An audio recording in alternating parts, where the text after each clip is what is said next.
दोस्तों नमस्कार, मैं आपका दोस्त क्रिश चक्रवर्ती आज एक नई वीडियो के साथ आपके सामने हाजिर हूँ और आज बहुत ही शानदार एक बहुत ही खतरनाक टॉपिक के ऊपर बात करने के लिए आया हूँ। और हमारी ज़िंदगी में ये टॉपिक बहुत ही इम्पोर्टेंट है दोस्तों। और मैं आज बात करूँगा 5D फिलोसॉफी के ऊपर। दोस्तों ये 5D बहुत ही इम्पोर्टेंट है, बहुत ज़रूरी है हमारी ज़िंदगी में, और इसलिए इस वीडियो को एक सेकंड के लिए भी स्किप ना करें और एक मिनट के लिए भी स्किप ना करें। पूरा वीडियो को देखें, अंत तक देखें और आखिर में पता चलेगा कि ये वीडियो आपकी ज़िंदगी में कितना इम्पोर्टेंट था दोस्तों। तो चलिए फाइनली हम लोग बात करते हैं वो कौन सी 5D है हमारी ज़िंदगी में जो बहुत ही इम्पोर्टेंट है, और वो 5D के बिना हम ज़िंदगी में कुछ नहीं कर सकते। तो विदाउट एनी डिले चलिए स्टार्ट करते हैं वीडियो को। तो दोस्तों जो मेरा पहला और फर्स्ट D है दोस्तों वो है डायरेक्शन। दोस्तों डायरेक्शन बोले तो दिशा, हम लोग बोलते हैं दिशा। दोस्तों हम लोग ज़िंदगी में कभी भी कहीं पे भी पहुंचने से पहले, अगर आप घर से निकले कहीं पे नई जगह पे पहुंचने के लिए, हम लोग एक चीज़ का इस्तेमाल करते हैं, वो है गूगल मैप।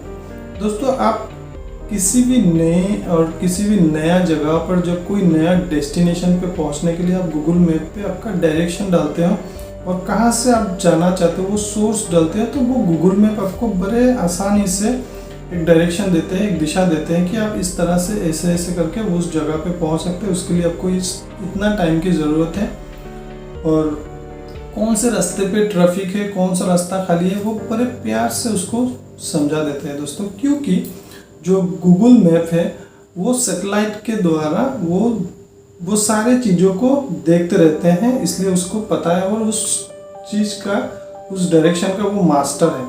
तो दोस्तों आपके ज़िंदगी में भी एक डायरेक्शन होना बहुत ज़रूरी है, एक दिशा होना बहुत ज़रूरी है। और वो दिशा और उस डायरेक्शन के लिए आप किसी एक्सपर्ट की ज़रूरत नहीं है, आप खुद वो डायरेक्शन और खुद वो दिशा बना सकते हैं। कैसे? आप खुद को एक सवाल कीजिए कि वेयर, आप कहाँ पहुँचना चाहते हैं, आप खुद से पूछिए वेयर।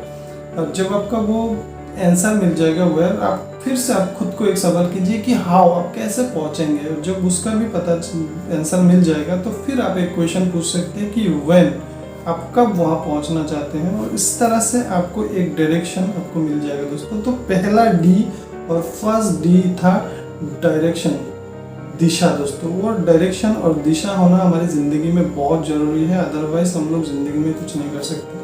तो चलिए दूसरे D की तरफ चलते हैं। और जो मेरा दूसरा और सेकंड D है वो बहुत ही इंपॉर्टेंट है दोस्तों, वो है डेडिकेशन। डेडिकेशन से मतलब है समर्पण। दोस्तों समर्पण से यहाँ पे एक कहानी मुझे याद आ रहा है कि एक बार सचिन तेंदुलकर जब बहुत ही हाईली सक्सेसफुल हो गए थे, तब उनको एक इंटरव्यूअर उनका इंटरव्यू लेने के लिए पहुंच गए और सचिन तेंदुलकर से एक सवाल किया कि sir what is the secret of your success, आपका सफलता का राज क्या है। तो सचिन तेंदुलकर ने बड़े प्यार से उनको जवाब दिया कि मैं सिर्फ क्रिकेट खेलता ही नहीं हूँ, मैं क्रिकेट खेलता हूँ, मैं क्रिकेट खाता हूँ, मैं क्रिकेट सोता हूँ, मैं क्रिकेट सोचता हूँ, मैं क्रिकेट बोलता हूँ। I play cricket, I sleep cricket, I eat cricket, I thought cricket, I talk cricket. तो दोस्तों जिस दिन आप आपके प्रोफेशन को इस तरह से ले लेंगे, इतना सीरियसली ले लेंगे, आप भी ज़िंदगी में सक्सेस हो जाएंगे। और सचिन तेंदुलकर ने बड़े प्यार से उस इंटरव्यूअर को फिर एक जवाब दिया कि ऐसा कोई भी सुबह और ऐसा कोई भी रोज़ नहीं है कि मैं सुबह 5 बजे नेट प्रैक्टिस के लिए फील्ड में ना पहुंची हूँ, और जब तक मैं 500 डिलीवरीज का सामना नहीं कर लेता, मैं कुछ भी नहीं करता। जब मैं 500 डिलीवरीज कंप्लीट कर लेता हूँ तब जाके अदर्स काम करता हूँ। तो इंटरव्यूअर बड़े शार्प थे, तो उन्होंने सचिन तेंदुलकर को एक बहुत ही चालाकी से क्वेश्चन किया कि सर अगर आप अगले ही दिन अपने 200 या 150 या 100 रन किए तब। तो सचिन तेंदुलकर ने फिर से बड़े प्यार से जवाब दिया, इससे कोई परवाह नहीं कि मैंने अगले दिन 100 किया, 150 किया या 200 किया, लेकिन तुरंत उसके दूसरे दिन सुबह मैं 5 बजे नेट प्रैक्टिस के लिए पहुंच जाता हूं और फिर मैं 500 डिलीवरीज का सामना करता हूं। इसलिए क्योंकि अगर मैं जहां पे हूं, अगर मैं वो 500 डिलीवरीज का प्रैक्टिस रोज ना करूं, तो मैं जहां पे हूं वहां पे रहना मुश्किल, और मैं जहां पहुंचना चाहता हूं, जहां जाना चाहता हूं, वहां जाना बहुत ही मुश्किल। तो दोस्तों क्या आप भी इतना ही सीरियस है अपने गोल्स को और अपने डेस्टिनी को लेके, अपने प्रोफेशन को लेके? अगर आप भी सचिन तेंदुलकर की तरह डेडिकेटेड है अपने प्रोफेशन में, तो आप भी बहुत कुछ कर सकते हैं ज़िंदगी में। दोस्तों यहाँ पे एक छोटी सी और कहानी मुझे बहुत ही याद आ रहा है, और मैंने ऑलरेडी इसको पहले लिख के रखा था आपको बताने के लिए। और वो कहानी एक फिल्म की है दोस्तों की 1960 में एक फिल्म रिलीज हुआ, जो वो स्टार्ट हुआ था 1944 में। दोस्तों उस फिल्म का डायरेक्टर का नाम था के आसिफ, और वो फिल्म का नाम था मुगले आजम। दोस्तों इस फिल्म की, इस डायरेक्टर के बारे में, उसकी जीवनी, उसकी बायोग्राफी और उस फिल्म के बारे में आप गूगल में अच्छी तरह से आप स्टडी कर सकते हैं, और पता चलेगा कि वो समर्पण किसको कहते हैं, डेडिकेशन किसे कहते हैं, आपको पता चल जाएगा। दोस्तों 1944 में जब कि आसिफ ने मुगले आजम फिल्म बनाना शुरू किया, और तुरंत बाद, अब फिल्म का जो फिल्म शुरू हुआ ही था, तुरंत बाद इंडिया पाकिस्तान के बीच कुछ प्रॉब्लम हो गए, और वो जो के आसिफ के साथ जो भी एक्टर्स थे, जो भी प्रोड्यूसर थे, सब इंडिया को छोड़ के पाकिस्तान में चले गए। और वो बहुत ही टफ और बहुत डिफिकल्ट सिचुएशन था के आसिफ के लिए, लेकिन उसने गिव अप नहीं किया। उसने बहुत ही तकलीफ के साथ, बहुत ही कष्ट के साथ वो सारे प्रोड्यूसर को एक एक करके एक साथ जोड़ा, और फिर से उसने काम चालू किया, और फाइनली 16 साल तक बहुत कड़ी मेहनत के बाद वो फिल्म रिलीज किया। और जो जब शूटिंग चल रहा था, तो उस ज़माने में जितने सारे मीडिया थे, जितने सारे न्यूज़ चैनल थे, सब न्यूज़ चैनल और मीडिया वाले एक बात बोल रहे थे चिल्ला कर कि आसिफ ने जितने सारे उस फिल्म से जुड़ी हुई जो प्रोड्यूसर थे, एक्टर्स थे, और जो भी थे उस फिल्म से जुड़ी हुई, सबकी ज़िंदगी को दांव पे लगा दिया, बर्बाद कर दिया, क्योंकि वो फिल्म जब रिलीज़ होगी तो सुपर फ्लॉप होगी। और इस तरह से पूरी चारों तरफ एक अफवाह फैला दिया था। लेकिन के आसिफ को अपने खुद के काम पर और खुद के प्रोफेशन पर इतना बिलीव था, इतना ट्रस्ट था, कि उसने बोला कि जब फिल्म रिलीज होगी तो पता चलेगा। और उस फिल्म का एक छोटी सी कहानी जो बहुत ही ज़बरदस्त है, मैं आपको बताना चाहता हूँ। दोस्तों उस फिल्म का जो म्यूजिक डायरेक्टर थे वो थे नौशाद अली। और एक दिन के आसिफ ने नौशाद अली को बोला कि मुझे बहुत ही शानदार एक सिंगर, एक गायक चाहिए, जो आज के ज़माने में बहुत ही एक्स्ट्रा ऑर्डिनरी हो। तो नौशाद अली ने बोला कि हाँ एक तो है, लेकिन वो फिल्मों के लिए गाना नहीं गाते, उनका नाम है बड़े गुलाम अली। तो उन्होंने बोला कि आसिफ ने वो नौशाद अली को बोला, तो चलो मुझे लेके चलो, मैं बात करता हूँ। तो नौशाद अली ने के आसिफ को लेके बड़े गुलाम अली साहब के घर में गए, और गुलाम अली साहब से परिचय कराया कि ये के आसिफ है और मुगले आजम बना रहे, वो चाहते हैं कि आप उनके फिल्मों में गाना गाए। तो बड़े गुलाम अली साहब ने नौशाद अली को बोला, अरे नौशाद साहब आपको तो पता ही है मैं फिल्म के लिए गाना नहीं गाता। तो के आसिफ ने उसे बोला कि गाना तो आप ही गाएंगे। तो बड़े गुलाम अली साहब को लगा कि अरे ये तो बड़े बदतमीज इंसान है, वो किस तरह से बातें कर रहे हैं। तो बहुत बार ऐसे समझाने के बाद जब वो नहीं माने, के आसिफ जब नहीं माने, तो बड़े गुलाम अली साहब ने उनको पूछा कि बोला के आसिफ को कि ठीक है कोई बात नहीं, गाना गाऊंगा, लेकिन एक गाना के लिए मैं आपसे 50,000 रुपये लूँगा। तब के ज़माने में दोस्तों एक सिंगर को एक महीने गाना गाने के लिए जब 500 से 1000 रुपीज़ मिलता था, और उसी ज़माने में एक गाने के लिए उन्होंने 50,000 रुपये सिर्फ बड़े गुलाम अली साहब को दिया। उसके पायजामा के अंदर हाथ डाले और 10,000 का बंडल उसके सामने रखा और बोला ये 10,000 एडवांस है और गाना तो आप ही गाएंगे। दोस्तों वो एक समर्पण क्या बोलते हैं आप इससे समझ सकते हैं कि वो उस फिल्म में इस तरह से डूबे हुए थे, और वो इतना डेडिकेटेड थे उस फिल्म के लिए। जब वो 16 साल के बाद वो फिल्म रिलीज हुई, तो इतिहास गवाह है कि मुगले आजम के बारे में बोलने की कोई ज़रूरत नहीं दोस्तों। तो क्या आप भी आपके प्रोफेशन के लिए, आपके प्रोफेशन के ऊपर, आपके फील्ड के ऊपर इसी तरह सीरियस है दोस्तों? अगर सीरियस है तो आपको भी वो सारी खुशी और सारी सुख सुविधाएं मिलेंगी अपने प्रोफेशन से और आपकी फील्ड से दोस्तों। तो ये था मेरा सेकेंड डी।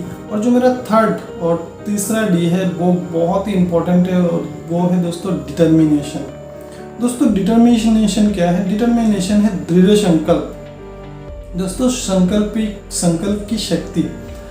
दोस्तों यहाँ दृढ़ संकल्प की मतलब है कि इच्छा शक्ति। दोस्तों आपको मैं छोटी छोटी बातों से समझाने की कोशिश करता हूँ। जैसे कि दोस्तों आपने खुद को बोला कि मैं एक घंटा तक फेसबुक नहीं देखूंगा, और आप 1 घंटे तक फेसबुक नहीं देखते हो दोस्तों। इसको बोलते हैं दृढ़ संकल्प।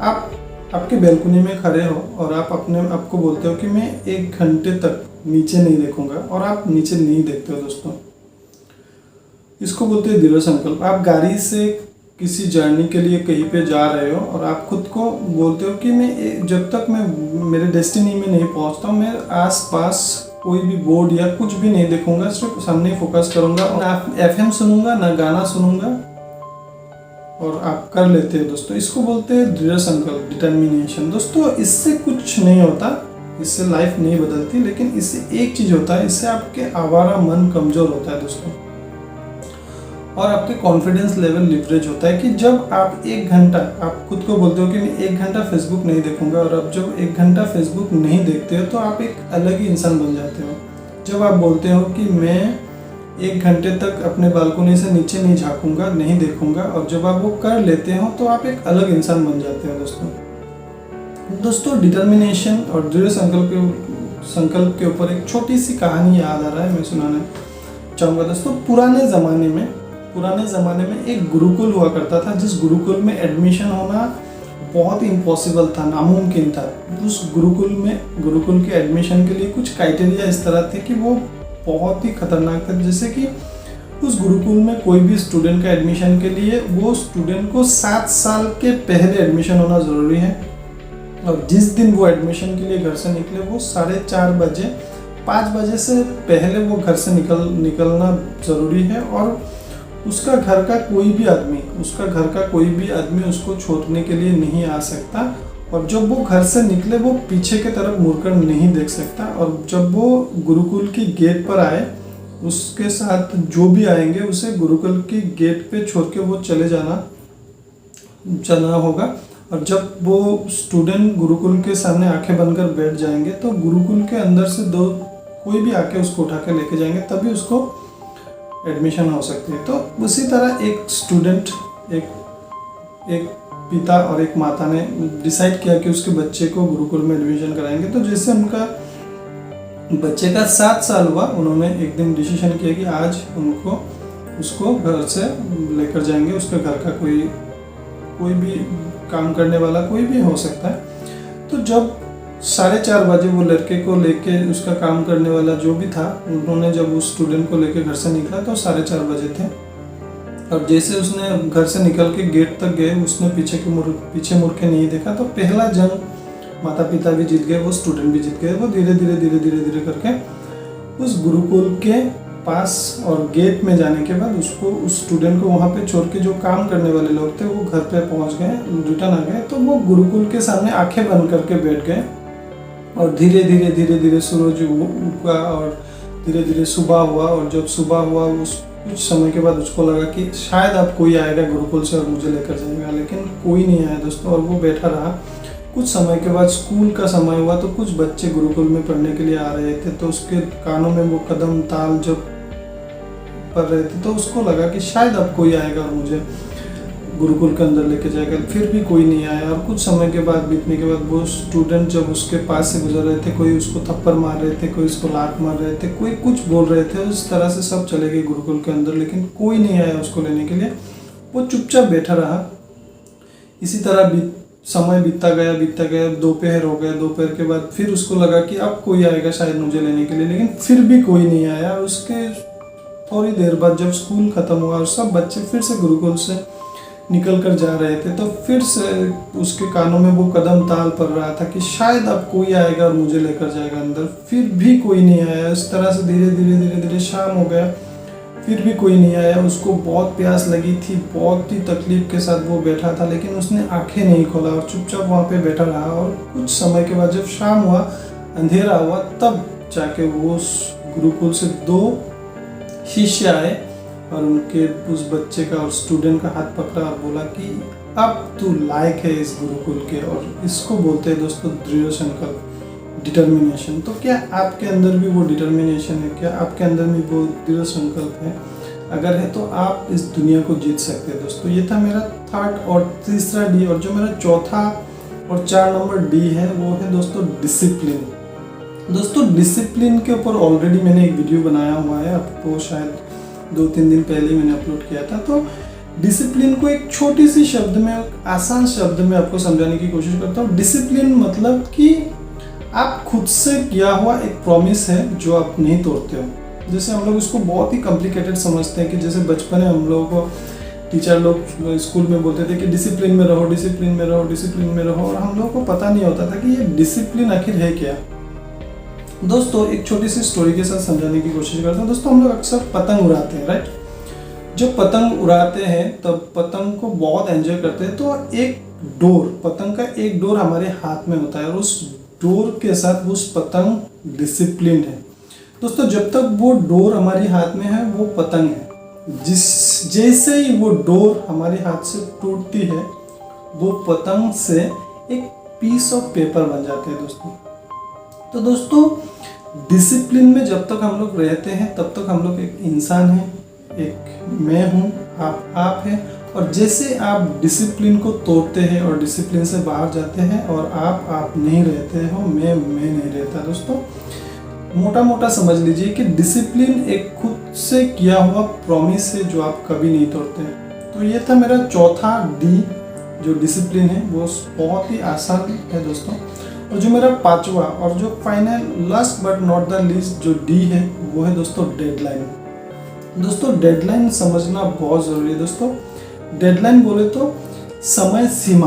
दोस्तों समय सीमा मतलब एक स्पेसिफिक टाइम। मैंने पहले एक वीडियो में मैंने एक दिन बोला था कि life is a game what you can not play twice. दोस्तों जिंदगी हम लोगों का एक गेम है जिसे आप दोबारा नहीं खेल सकते। जैसे आप कोई भी गेम को अगर एक बार फेल हो गए तो उसको दोबारा रिसेट करके खेल सकते हो। दूसरी बार भी आप फेल हो गए तो तीसरी बार खेल सकते हो, तीसरी बार भी फेल हो गए तो चौथी बार खेल सकते हो। लेकिन लाइफ एक बार इस गेम में अगर फेल हो गए तो आप दोबारा नहीं खेल सकते, क्योंकि ये लाइफ आपको मिलेगी ही नहीं। तो दोस्तों डेडलाइन समझना बहुत ज़रूरी है। दोस्तों एक स्पेसिफिक टाइम होता है जिस टाइम के अंदर वो काम कर लेना बहुत ज़रूरी है। दोस्तों मोटा मोटा समझने के लिए मैं आपको एकदम आसान शब्द में समझाने की कोशिश करता हूँ। जैसे हम लोग ब्रेकफास्ट करते हैं। दोस्तों हम लोग ब्रेकफास्ट कब करते हैं? सुबह में करते हैं, राइट? एक स्पेसिफिक टाइम होता है, 7 बजे से पहले करते हैं, 8 बजे से पहले करते हैं। हम लोगों का जो ब्रेकफास्ट है कभी दोपहर को नहीं करते। जो हम लोगों का लंच है वो कभी रात को या शाम को नहीं करते, उसका एक स्पेसिफिक टाइम है। हम लोग का जो डिनर का टाइम है वो एक स्पेसिफिक टाइम होता है। दोस्तों इसी तरह से जैसे कि आपका लंच कभी रात को नहीं करेंगे, आपका रात का डिनर आप कभी लेट नाइट नहीं करेंगे। तो हर किसी का एक टाइम होता है। तो उसी तरह हम लोगों का ज़िंदगी का जो भी काम है उसको एक स्पेसिफिक टाइम के अंदर कर लेना बहुत ज़रूरी है। जब तक आप वो डेडलाइन और समय सीमा नहीं होगा आपके हाथ में और आपके पास में, आप काम तो करेंगे दोस्तों, लेकिन उस काम का रिजल्ट आपको नहीं मिलेगा दोस्तों। जैसे कि अगर आप 1 बजे ब्रेकफास्ट करते हो तो उस ब्रेकफास्ट करने का मतलब ही क्या है? अगर आप 4 बजे 5 बजे लंच करते हो तो उस लंच का मतलब क्या है? तो उसी तरह दोस्तों आप जो काम करना चाहते हो वो स्पेसिफिक टाइम के अंदर करना बहुत ज़रूरी है दोस्तों। आई होप कि ये वीडियो बहुत ही अच्छा लगा और बहुत ही अच्छे से समझा आपने। और मैं एक बार फिर से रिपीट करता हूँ, जो 5 Ds फिलोसॉफी है दोस्तों, वो जो 5 D है मैं एक बार फिर से आपको बोल देता हूँ कि कौन सा है। दोस्तों जो मेरा पहला और फर्स्ट डी है वो है दोस्तों डायरेक्शन, दिशा। दोस्तों मेरा जो सेकंड डी है वो है डेडिकेशन, समर्पण। दोस्तों मेरा तीसरा जो डी है वो है डिटर्मिनेशन, दृढ़ संकल्प। जो मेरा चौथा डी है दोस्तों वो है डिसिप्लिन, अनुशासन। और जो मेरा 5वां डी है दोस्तों वो है डेडलाइन, समय सीमा। तो दोस्तों आज के वीडियो में यहीं पे ख़त्म करता हूँ और बहुत ही जल्द एक नया वीडियो लेके आऊँगा। आई होप कि ये वीडियो आपको बहुत ही अच्छा लगा होगा। और अगर समझ में नहीं आया तो बार बार उसे देखिए। और बहुत ही इंपॉर्टेंट वीडियो है, बहुत ही शानदार वीडियो है दोस्तों।